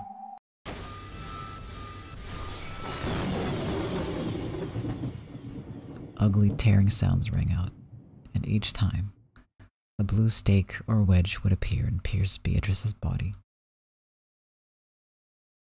When that finally ended, a tragic form was exposed there, pincushioned by more than 10 stakes and wedges all over her body and dripping with blood, dangling and crucified. Oh no.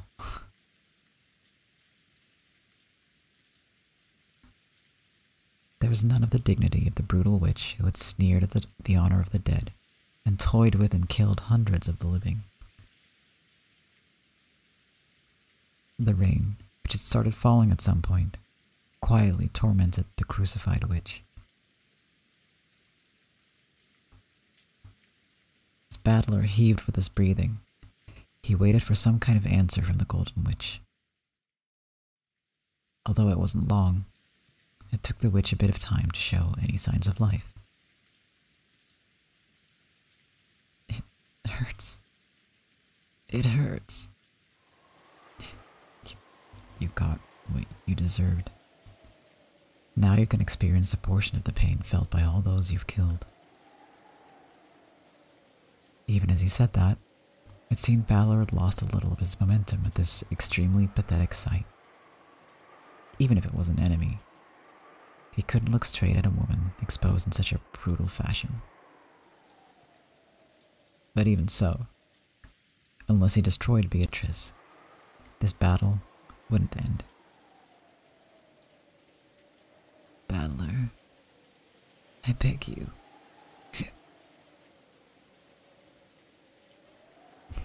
Huh? Beato let out a sob. It hurts. It really hurts. End it. End it. Even with this, I still can't die. Even though it hurts so much, I still can't die. What are you asking of me? End it. Release me from this pain. Beato's expression was soaked with blood and tears. Battler certainly had been tricked by her at one point, so he was probably able to suspect that her expression, that even her tears were an act. However, Battler believed in those tears. After all, those tears had the red of truth mixed in with them. What should I do? What can I do to end your pain? I will now expose everything. This is my heart.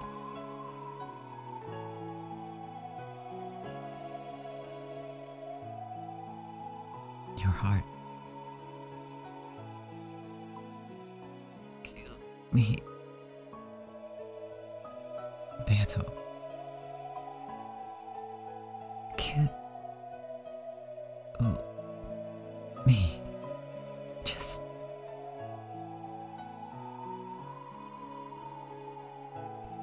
Just let me die.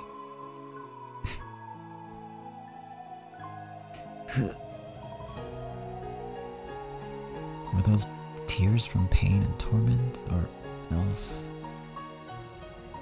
Either way, that pathetic expression was painful for Battler to look at, even after burning with such anger.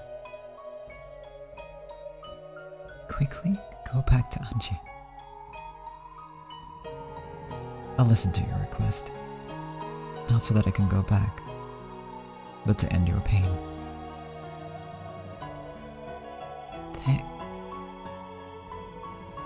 Thank you, Battler.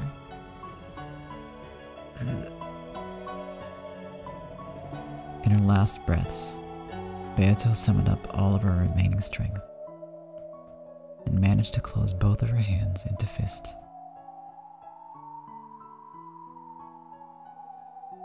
A red light began to gather at those fists. Then she lifted her arms, as though appealing to the heavens for something. You'll be able to kill me, all of me, my heart. Crush it, pierce it, okay? The red light around both her arms gradually began to strengthen.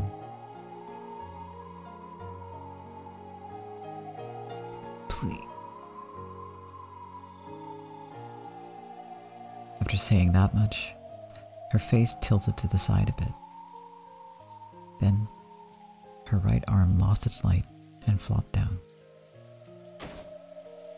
But her left arm alone did not lose its light, and remained held out towards the heavens.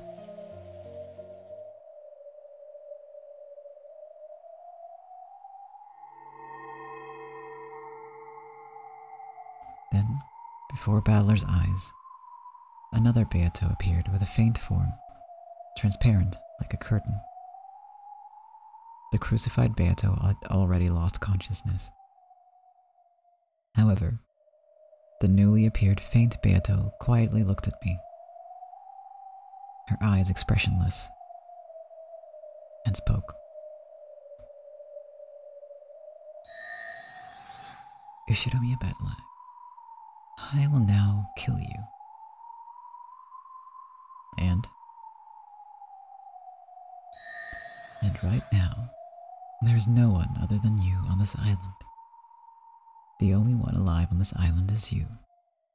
Nothing outside the island can interfere. I understand. This is the last mystery Beatrice will be able to make as a witch.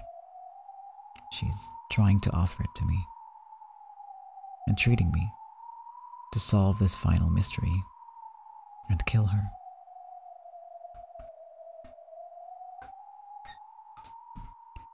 Do it. I'll accept your final mystery. You are all alone on this island, and of course, I am not you. Yet I am here, now, and am about to kill you. Like a souped-up version of Dr. Nanjo's murder. So,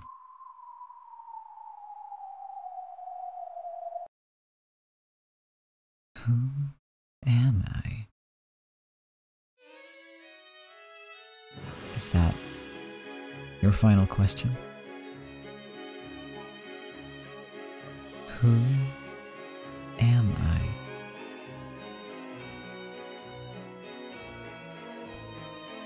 Then Beatrice slowly approached me and, still expressionless, held me. Yeah, I get it, Beato. I'll kill you. Don't worry. I also slowly held her head. Then I, as a piece, left the game board.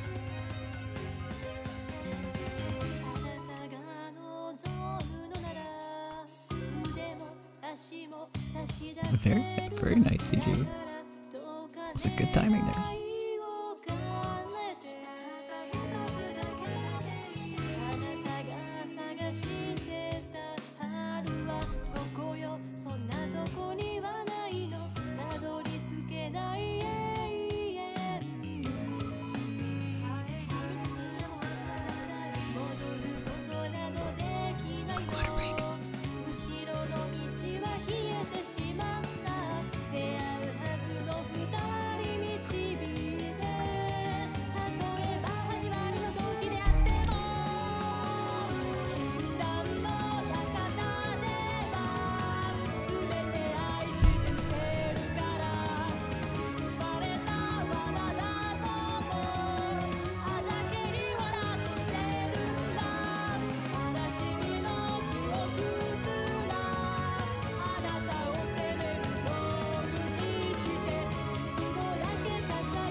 Well, that was awesome. In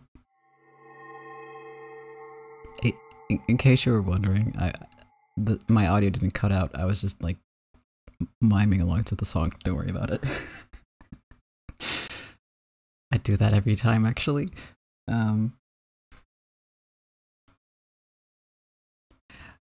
Yeah, this is one of my favorite ending songs, and I actually tried to time it so that I was like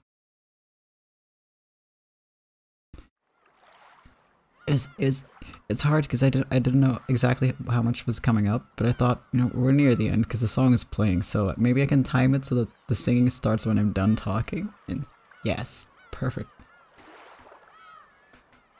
Good job, me. Good job, people who made this, because they're the ones who timed it, you know. I was just doing the easy part. Cat, thank you for redeeming the save reminder. I can't save, but I'll drink some water.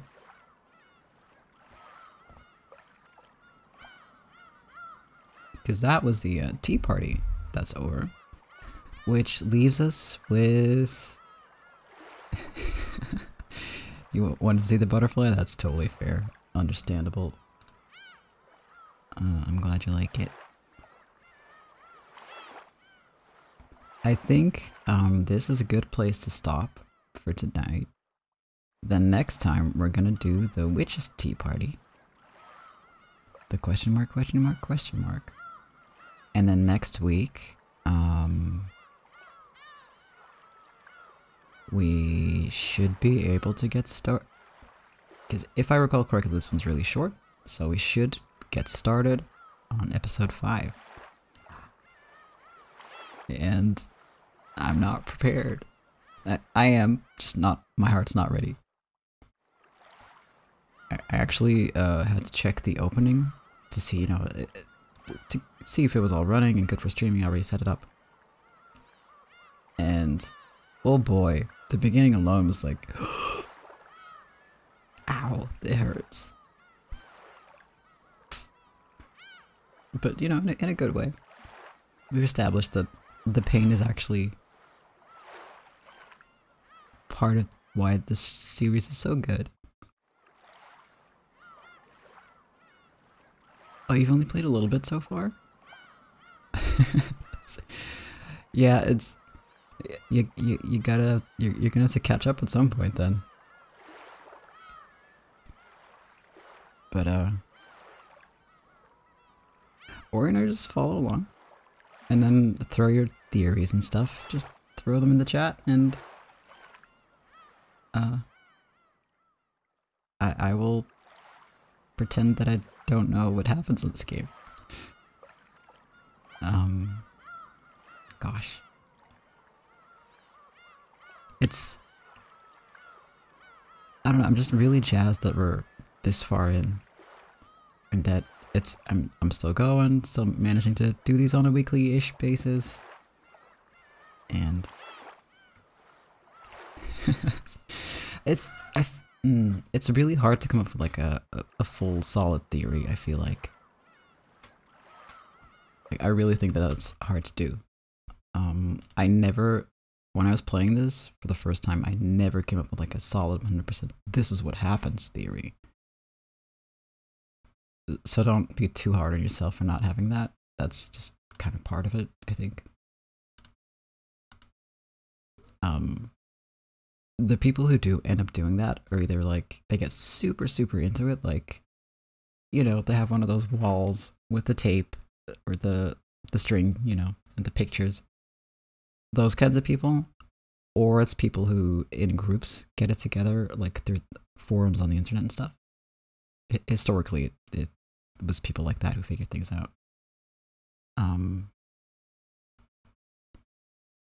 Hardcore theory crafters, exactly.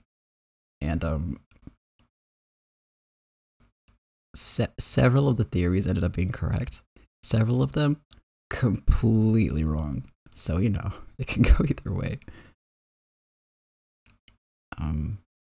We can actually, because you were talking about, you know, what is the truth? What kinds of truths are there? The game is going to dive into that more. So we can talk more about that then. And that kind of ties into the theory crafting as well. That's part of why I love the series so much, is it goes far beyond just, hey, here's a mystery, you need to solve it. It goes into like, well, what is truth? Who decides what the truth is? You know, that kind of thing. A lot of hidden depth, yeah. And way more hints than I initially thought. that you only kind of get on a second playthrough. Yeah, there's a lot of things explained that are really important, and in some cases it's obvious, and there's also some where it's not so obvious, which I'm always caught by surprise by, like how blatant some of this is. But it's just sort of written in a way that it's sort of like a, often a little comment here, a little comment there that you're gonna, that doesn't seem like a big deal. But it is. It is. Oh well. We'll get to it. We're all on this boat ride together. And we're gonna sink. Or make it to the destination, I guess.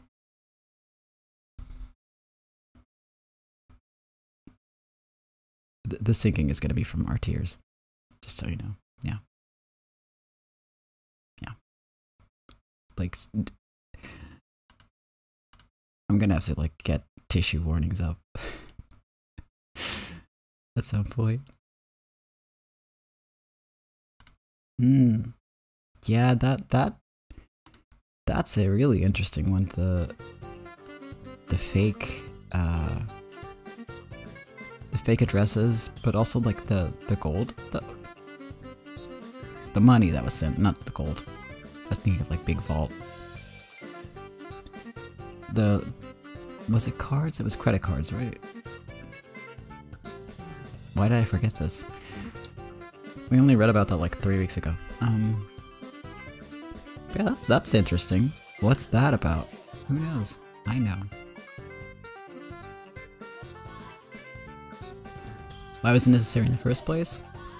I think Anja theorized there was like a...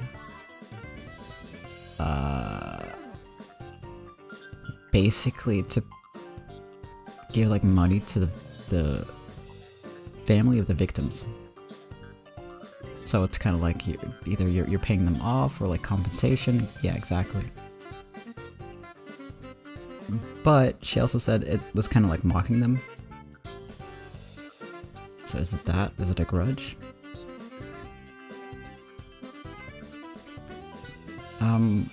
It was stored at like a big deal bank. Oh wait, it was lockboxes, right? Yeah, it was like a key to a lockbox, something like that. In like a big deal bank for rich people, so I'm thinking that could go either way actually. Can't really, be sure that it's legit, even though it's in a bank.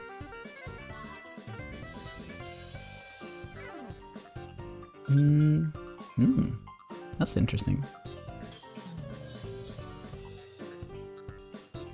If the gold was fake, maybe the money was fake.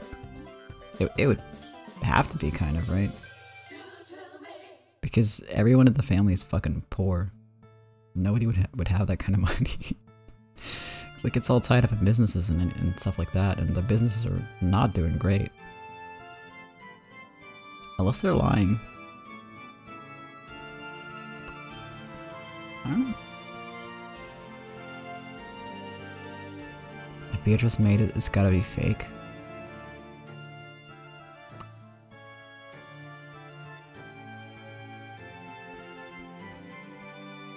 Yeah. True. Since she's not a real witch. Plus, I mean... Yeah. No, yeah. It would need to be fake. But we did see that one gold bar that Kraus found.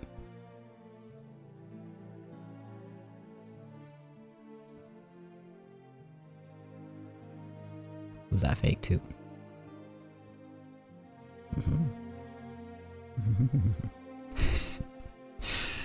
I already know all the... Yeah. Yeah, exactly that one.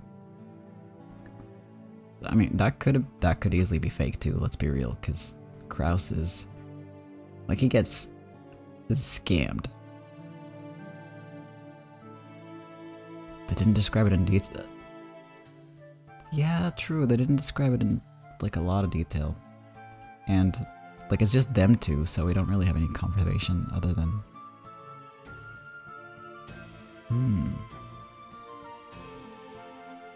Yeah, that's a good point too. Just in general, that's a good point, because like your perspective on these things can change based on like your active theory at the time a little bit. Yeah, that was I think that was second game, yeah. Gosh, it's been so long already.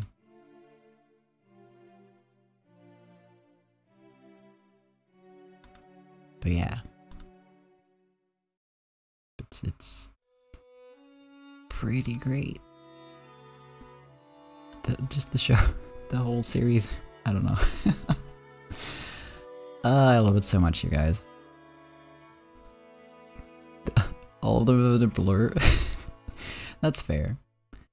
It's totally fair. Yeah, especially because there's so much repetition and such, and like a good deal of overlap. It's hard to keep track of. But you know, that makes it, for me, that makes it more fun to revisit occasionally, or to like really think about it. And sometimes I have to look it up on the wiki. Ballard does have perfect recall. Yeah, he's also like intensely traumatized at this point. I think that there's weird stuff to your memory, so I feel so bad for him sometimes.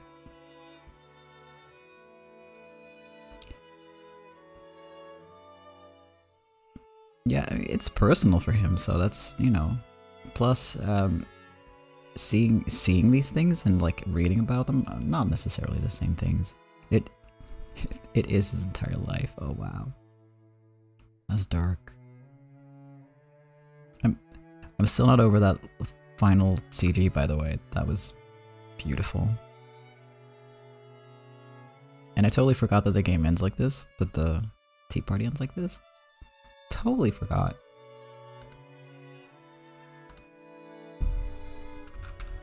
So that was a nice surprise, kind of like.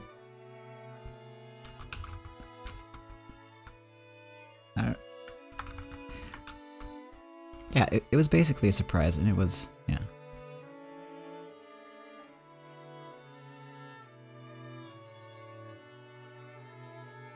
I don't know, I'm tired.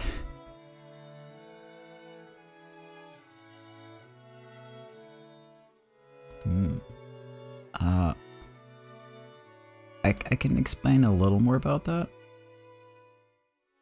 I think. Yeah, the tea parties explain stuff about the games. It gets a little muddy because like it starts blurring at some point, right? But initially you start with like you have your game board, which is they're on the island, people die, murder mystery. And then outside of the game world, there's like Balor versus Beatrice, witchy stuff, and that's like your tea party. No, wait, the tea party is like that level, and then the question mark is like that level, but specifically the witch's side.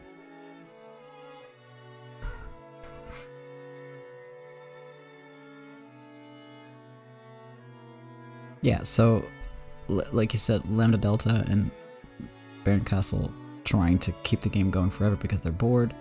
That's like your question mark, but it all does start bleeding into each other a lot.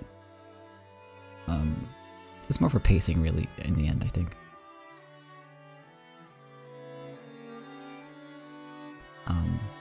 Like, I don't think this is a huge spoiler, but once we get to like 5, 6, 7, 8, none of that means anything anymore. It bleeds into each other a lot. There's so much overlap.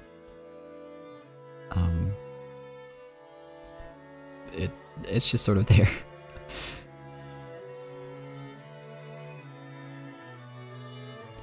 But yeah, at the core of it, those two things, the tea party and the question mark tea party, are outside of the game board.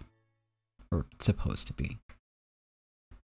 And then it's like human-ish focus and witch-ish focus and drama set up for the next time, the question mark stuff, like, yeah.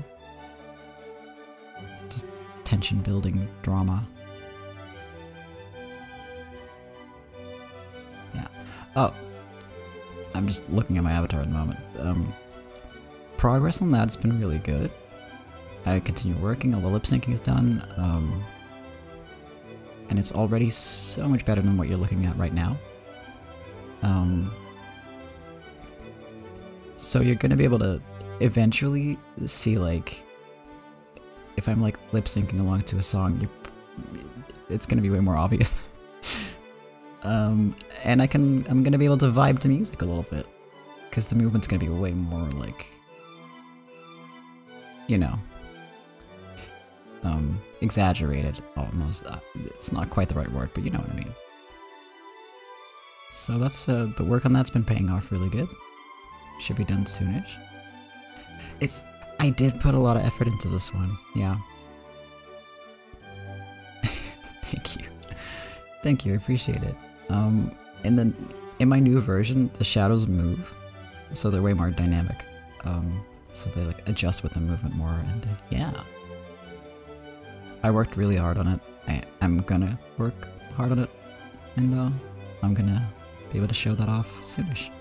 It's gonna look the same, it's just the rigging is gonna be different.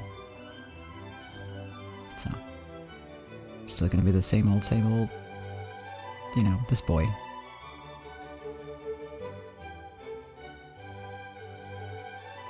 Thank you, me too. Alright, it is time for me to go sleep. So I'm just gonna bop us over to the end screen. Second to last time we're gonna be seeing this one, I think. I already finished the new one. It's pretty good. I'm happy with it. So that's also gonna be next week, I hope. We'll see. Until then, I'm gonna upload the VOD and the video on YouTube as fast as I can. If I haven't yet, the VOD should just be on Twitch, so you can just watch it there. Then on Monday we're gonna be playing Myst again. That's gonna be the final episode of Myst because we're almost done. And that's gonna be it for me for now. So back again next week on Wednesday with more Umineko. And we're gonna wrap up 4 and potentially start with 5. Should be doable. I don't know for sure. We'll see. But yes, thank you for watching. Thank you for being here, for hanging out. Thank you, Kat, for being in the chat and sharing all your great theories. And yeah, they're super interesting. And I hope you all have a good day. I hope you all have a good night. And see you next time. Bye-bye.